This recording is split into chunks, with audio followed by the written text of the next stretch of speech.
Dear students, let's start lecture number 8 on the topic algorithm, pseudocode and flowchart. This is part number 2 and course title is analysis of algorithm. This is our today's outline. I have grade those title which we have covered in our previous lecture, and we named it as a part number 1. So as you know that we covered SDLC, algorithm, pseudocode and flowchart, and then I presented flowchart symbols. Then I briefed how we design algorithms.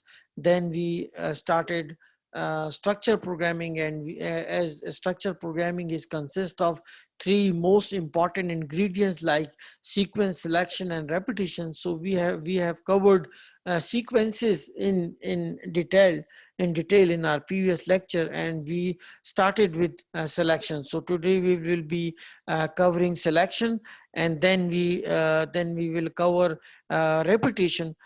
On the basis of that, I'll give you assignment, and then I'll share my recommended reading and website which I have used in making these slides, and you can also consider these recommended readings and website for exploring more about this topic.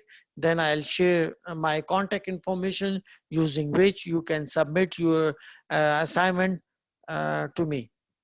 So let's start with the revision of our previous lecture, which we named as part number 1 of this topic. So if you remember, we covered SDLC, or software development life cycle. So software development life cycle has 6 component, like a requirement specification, analysis, analysis, and then design, then implementation, testing and maintenance and update. We have covered in detail in our previous, but just for the sake of understanding, I revise it again. That for in the specification, we what we do, that we justify that why we want to solve this problem, and what are the solutions which are available, and what are the existing constraints in solving that problem. Then we covered analysis. So in the analysis, we consider input, output, formula and equations. Then for the design of the problem, we develop an algorithm which consists of two part, like textual part, which is pseudocodes, and the graphical part, which is flowchart. And then implementation, we have the phase of implementation, where we implement that proposed algorithm into a specific language, like you already have studied C++ and Java. Using any programming language, you convert that algorithm into that particular language. Then we perform testing to test the correctness and verification of that program. And then we perform maintenance and updates. In that, we remove undetected errors and prepare a documentation of the program. This is how SDLC is followed. Now, algorithm, pseudocode, and flowchart. In a brief overview, that what the algorithm is. This is a set of instructions arranged in a specific logical order, which when executed produce solution for a particular problem. So these are divided into two parts. Like you have a language type of representation, or a textual representation, and a graphical representation. In the textual representation, this is English type of a language with a limited vocabulary, and then instructions are closer to computer language, but they are not exact the computer language. You cannot run algorithm directly in computer. You need a language in which you convert that algorithm into some particular language, and then you can execute that program. And then you have a graphical representation of that textual algorithm. So and these are the symbols through which we represent our textual representation into graphical representation. So in the graphical representation, you have flow lines, you have start and stop of the algorithm, then you need processing, and then you need input output, input output symbol, and then you have this decision or condition symbol, and then you have two kind of connectors, one to represent algorithm on the same page. If you have a big algorithm and you want to present that algorithm on the same page, so you need this converter, and if the algorithm is comprised of different pages, then this symbol is used. Now, designing algorithm, as this is a part of structured programming, so Baum and Giacomini demonstrated algorithm can be described using only three control structures like sequence, selection, and repetition. So divide and conquer, what it does, that it divides a large program into several simpler subprograms, and then we solve each individually and then combine solution into one. Algorithm for programming problem major steps steps are get the data, perform the computation, and display the results. So structure programming, as we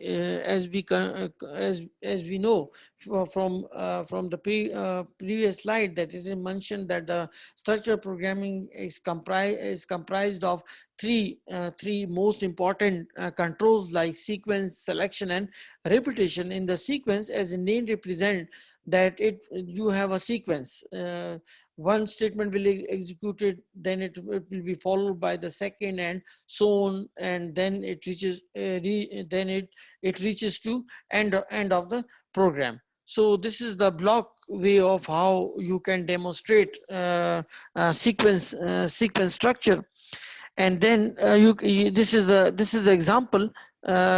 Like for example, if you want to calculate the salary, so you need hours and payment. So you, when you multiply hours with payment, you will get the salary. So how this will be this will be shown in a pseudocode or algorithm. Like you have a begin, and then you ask the user to enter hours and payment, and then both will be scanned, and then they both will be multiplied, and you will get the salary, and then that salary will be printed on the screen. If you want to convert this algorithm into flowchart, so what you need, that you will have to start algorithm with the starting symbol, and then you need this input symbol through which you can ask your user to input hours and payments. And then this is a processing symbol where you multiply hours and payment and get the salary, and then this is the output symbol through which you can print the salary which is calculated in the previous step, and this is how your flowchart ends. Similarly, this is a second example where you convert the miles into kilometers. Like you can see here, like this is, you ask the user to enter miles, and when you mile this will be converted into kilometer. Like 1 mile is equal to 1.609 kilometers. So this is how it will be converted. And similarly, we can show the flow chart of this algorithm. So I think you can understand this. We have already covered in our previous lecture.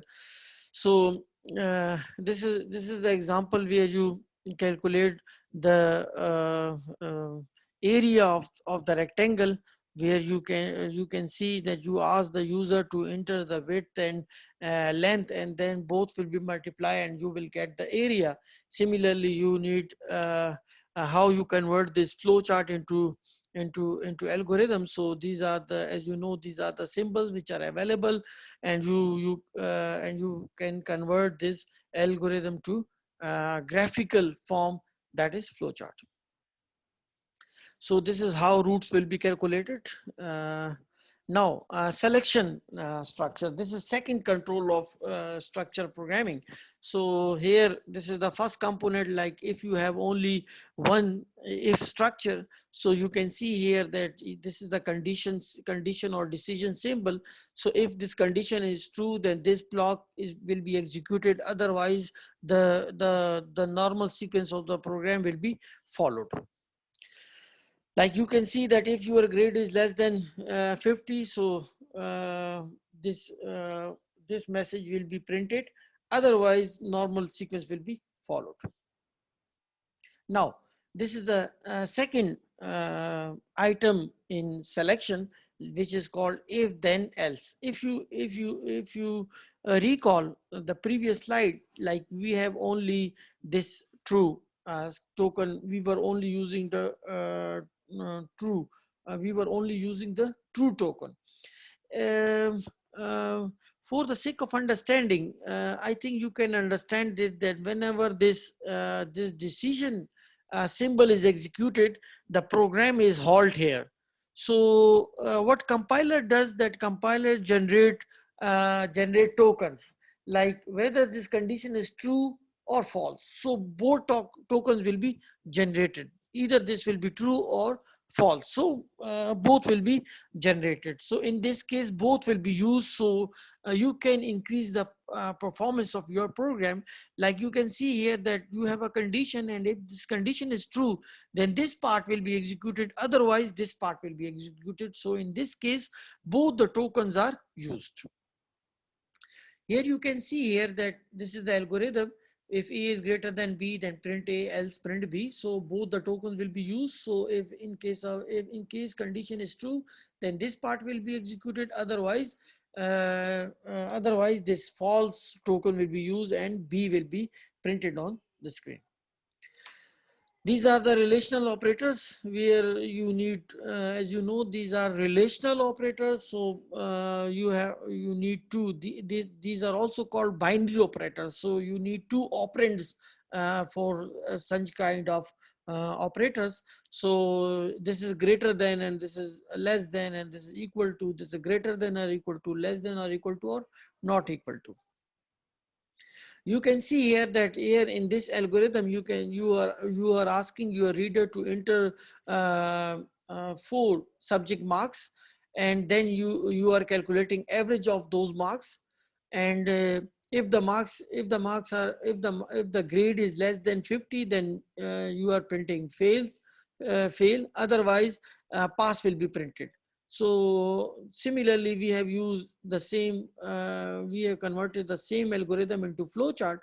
Like here, you can see here that this is our input symbol through which we can ask a user to enter 4 subject marks, and then we are using this symbol, which is processing symbol. So we are calculating the average of entered marks and store into grade. And if the grade is less than 50, so it prints fall. Otherwise it prints pass. So this is how this flowchart works. Here you can see here, like for example, if you want to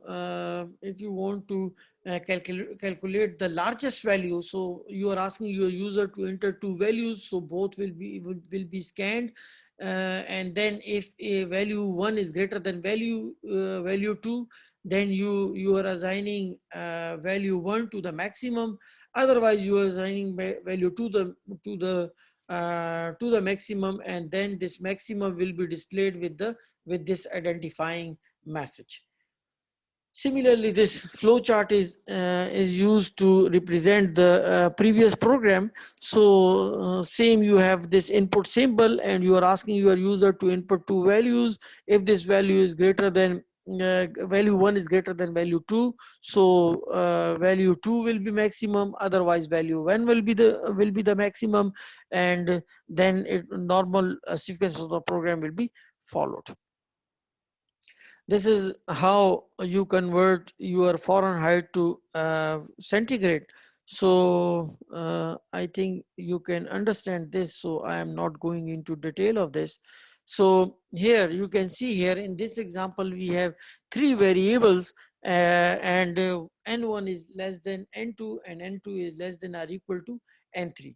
So here you can see that we are asking our user to enter three variables, and if n1 is greater than n2, so this swapping process will be performed. As you know, as you have two variables, so for if you want to perform the swapping process on two variables, so you need third variable, right? So what we are trying to do, that we are taking temporary variables. So what we do, that we are assigning this n1 value to the temporary variable. So now n1 is empty. Now assign n2 to the n1, and now the temporary value will be assigned to n2. This is how the conversion will be done. Similarly, if n2 is greater than n3, so the same swapping process will be performed. And if n1 is greater than n2, so this swapping process is performed, and then you will get this arrangement that n1 will be less than or equal to n2, and n2 is less than or equal to n3. And similarly, this is the flow chart of this algorithm. Here you can see that N1 and N2, if this is true, so the swapping process is performed.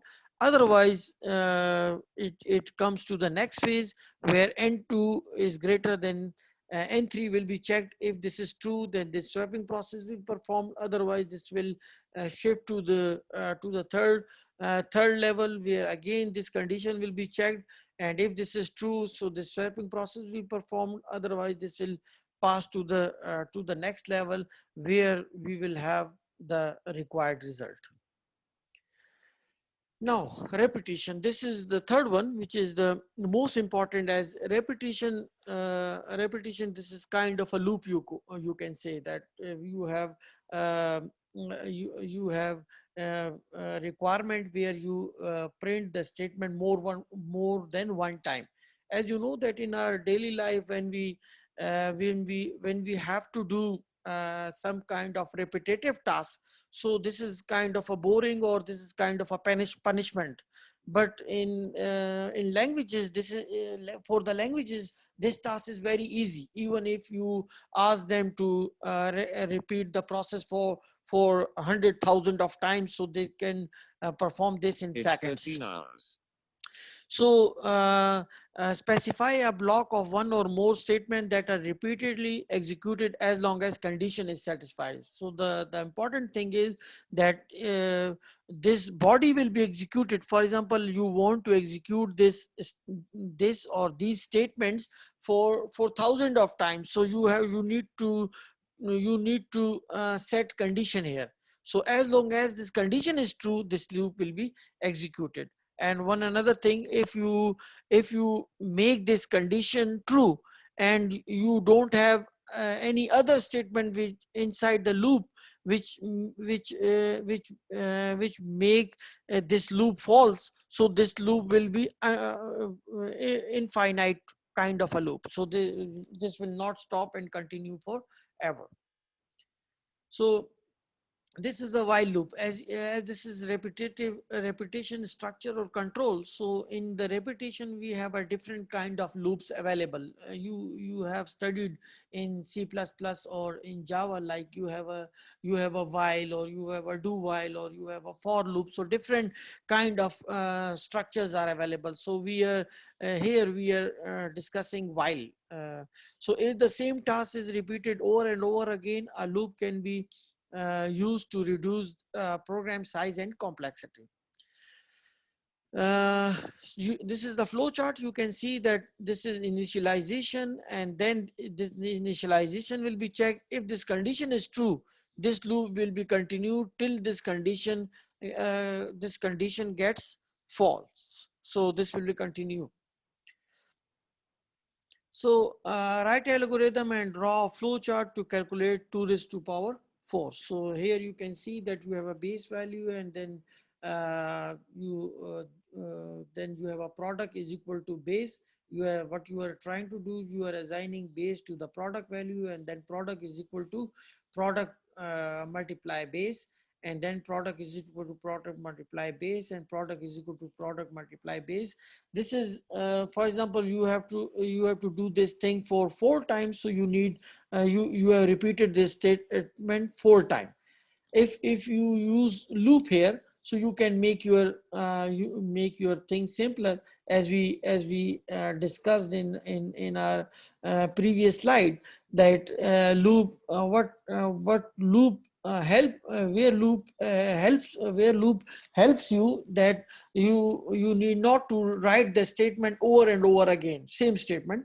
So if you want to, for example, execute your name 100 times, so you need not to write your name 100 times. Just put that your name or your name, your statement which you want to execute for 100 times, just put them in a loop, and you will that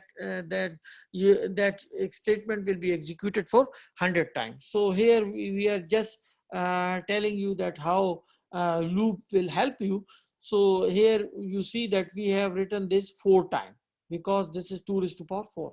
Similarly, we need flow chart here, which representing this processing statement, which is 4 times. You see why? Because we didn't use loop.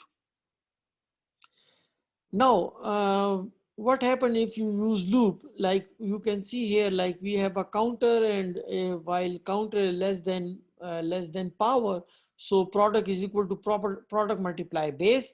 And this was the statement which I was telling, that once you make your loop started, then you need a statement inside a loop which makes your condition false. Otherwise, that loop will be executed infinitely, and you will not be able to stop it. So this is where loops will help you. So you can see here, like this is the flow chart. So in the flow chart, we have only one processing statement. Instead of that, instead of a last flow chart where we had 4 processing statements. You can see here the tracing of each, like how this will be executed, because when you are using loops, so you have to understand that what will be happening, and how that all will be working. So you need that. For that's why we have written here tracing for power 4. You can see here that step 2, each step is mentioned here.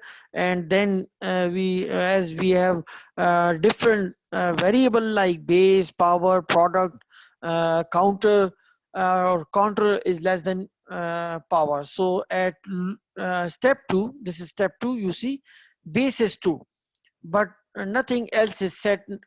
So power is, you see, there is no power, no product, no counter, and no checking. At step 3, you can see that we have a power 4 now. So from the step 2, we have a base 2, and then we have a power 4, but nothing else variable is set at this step, and this continue till end.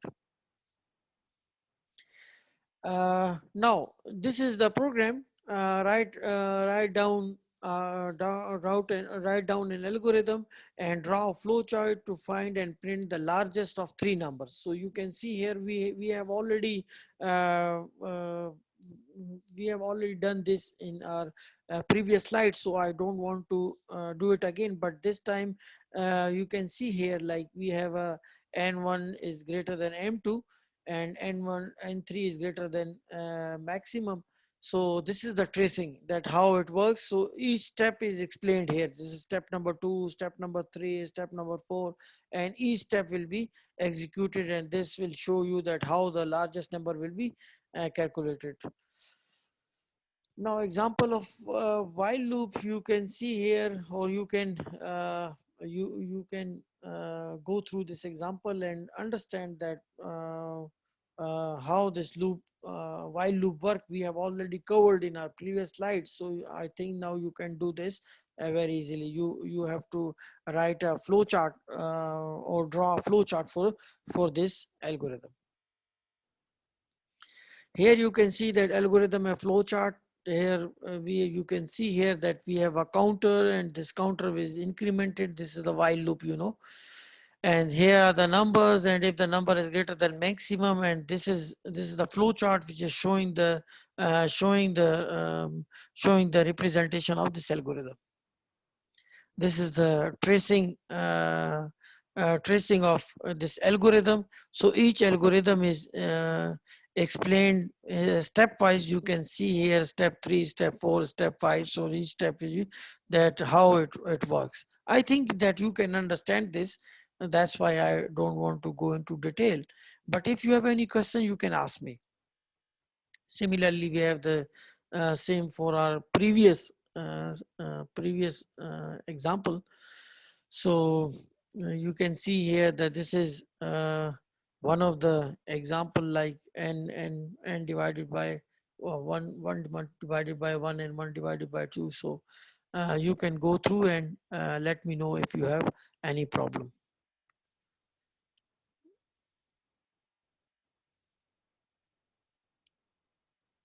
So this is now I think that you can understand that we have covered. I have put a lot of examples in this video, so that you can understand that how the things are done. So I have briefed 2 or 3 examples. So if and I have put some of the examples for you to understand. If you any question, you can please ask me. This is your today's assignment. Write a pseudocode and flowchart for the addition and multiplication of true matrices, and your cutoff date is 22nd April, and you can submit through KCMS or WhatsApp me, or you can email me, which is listed at the bottom of the slide. These are the recommended reading at website. You can go through them and find more about this lecture. If you have any question, you can ask me through KCMS, WhatsApp, or you can email me. I'll be more than happy to answer your question. With that, thank you. We reached to end of this lecture. Till next lecture, Allah Hafiz.